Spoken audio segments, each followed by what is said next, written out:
The South African economy is predicted to return to pre-COVID-19 levels in 2023. That's according to the country's Reserve Bank Central Bank Governor, Kganyako, who says that the bank expects economic performance to bounce back in the third quarter of the year, be it from a very low base.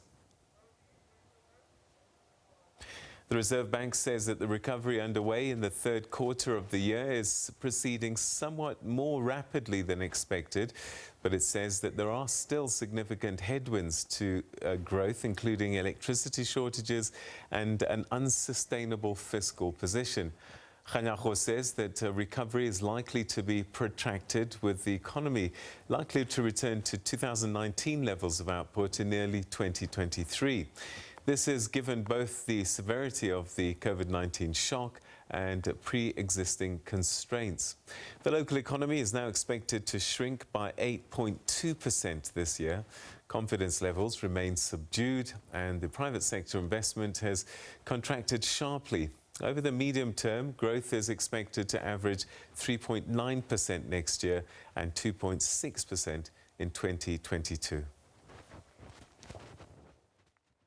We actually expect that we will have a rebound in the third quarter of this year.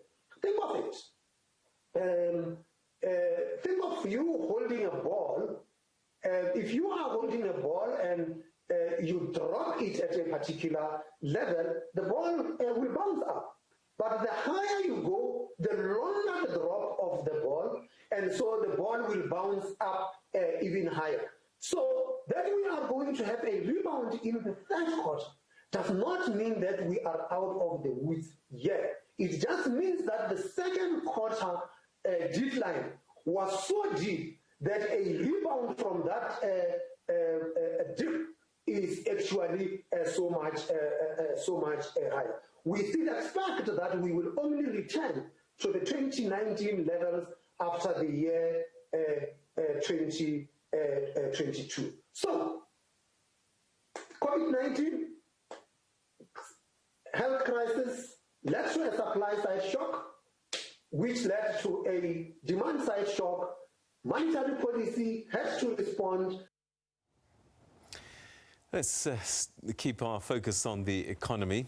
South Africa's small, micro and medium-sized businesses have been severely affected by the COVID-19 pandemic and the country's lockdown response. Now, this is according to the Small Business Institute, which has conducted a study on the state of SMMEs in the country during the COVID-19 pandemic.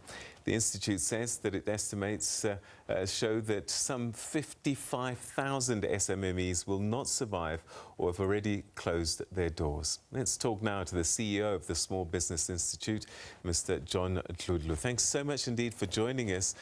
Not a great headline, is it? 55,000 SMMEs either closed or will not survive. How did you get to that figure? And it doesn't tell a great story, does it? Peter, it's a fairly depressing picture. Thank you very much for inviting us. But it confirms what I think was anecdotal evidence which was emerging from the economy. Just from calls that we are receiving for the last 6 months from small businesses and our members, that the picture is going to be as bad as this. As we say, I think the small business segment of the economy has been brutally smacked by the COVID. And I think we could have done more, both from the private sector point of view and the government policy-making point of view. We could have advanced help and we could have been a little bit more considerate in our response. Now, let's just contextualize the figure of 55,000 SMEs. A few years ago, 2017-18, we worked with the Revenue Service and the National Treasury, and we estimated from their numbers and data that there were in South Africa about 224,000 employing CIPC registered and UIF contributing SMEs. 224. Now, if you take out these 55,000, what are you left with? It's a huge smack in the economy.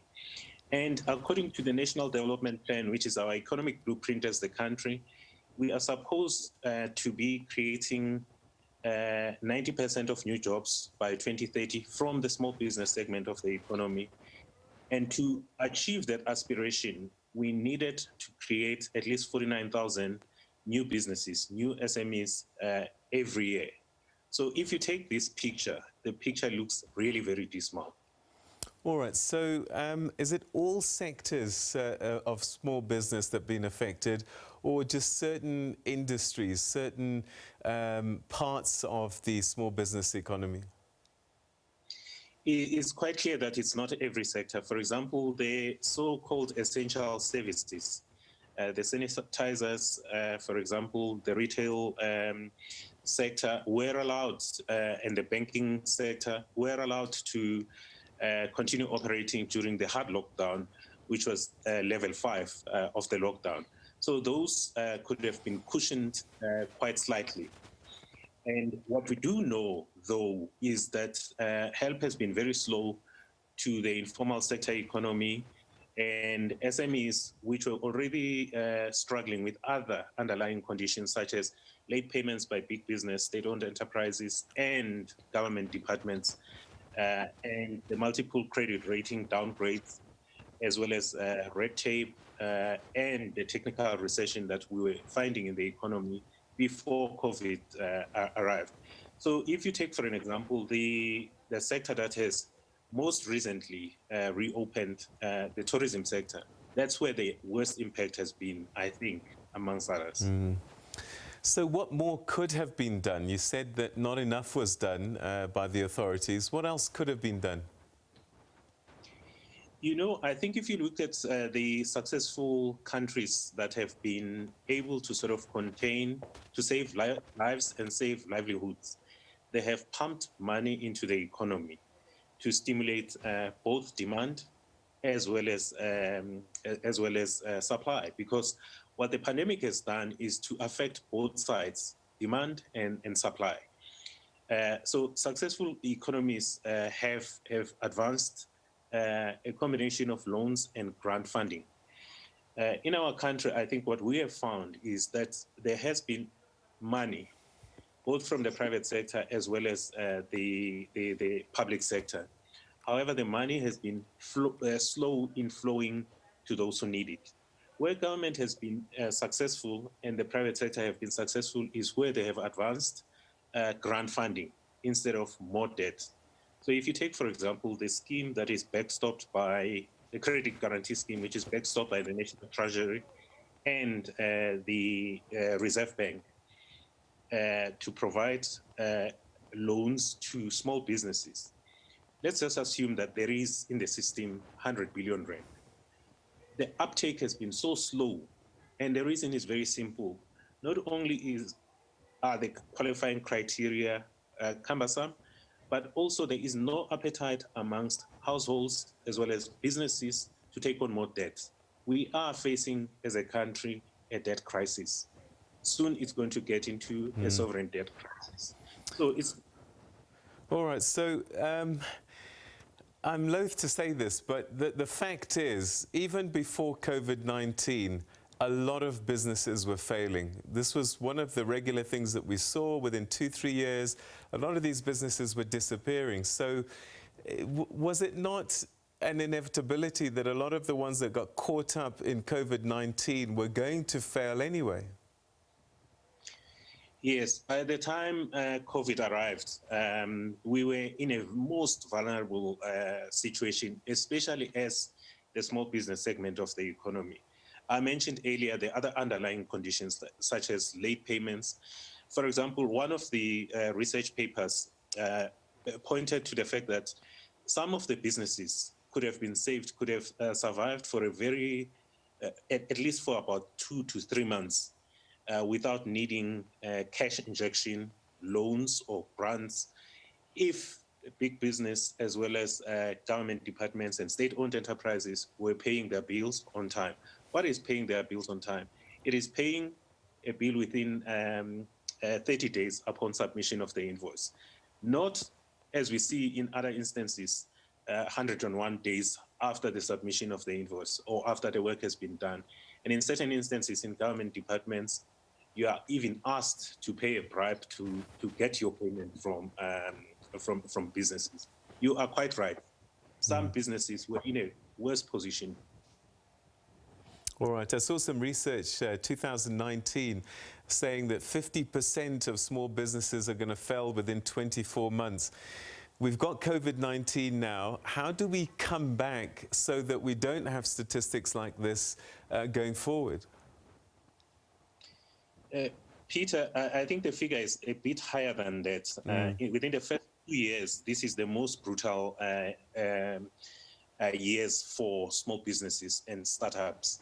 That's where the rate of failure is high. According to the Department of Trade and Industry, and which is known as Trade and Industry and Competition today, the failure rate was upwards of 70%. Wow. Amongst startups in the first 2 years. So if you've survived that trap of 2 years, you are slightly resilient. What do we do now? As the IMF says, please do not withdraw the help that was advanced. Most of the assistance measures, whether by the private sector, banks, as well as the government entities, comes to an end at the end of this month. We are saying, let this help not be withdrawn immediately. COVID is not behind us yet. We still need this help. Let's keep it there. Let's support as many businesses as possible. And then where we are now with the COVID virus, we must have contained it as a country. What we're doing now is we have to test and try and find those people who are affected and infected and get them help. We have to be doing the same with the economy as well. We need to go out and find those distressed businesses and provide help to them. Let's not stop now. And of course, then we have to get out all those plans that we've been working on with the government, labor over the last few months. We have to start implementing them to engineer an economic rebound quickly.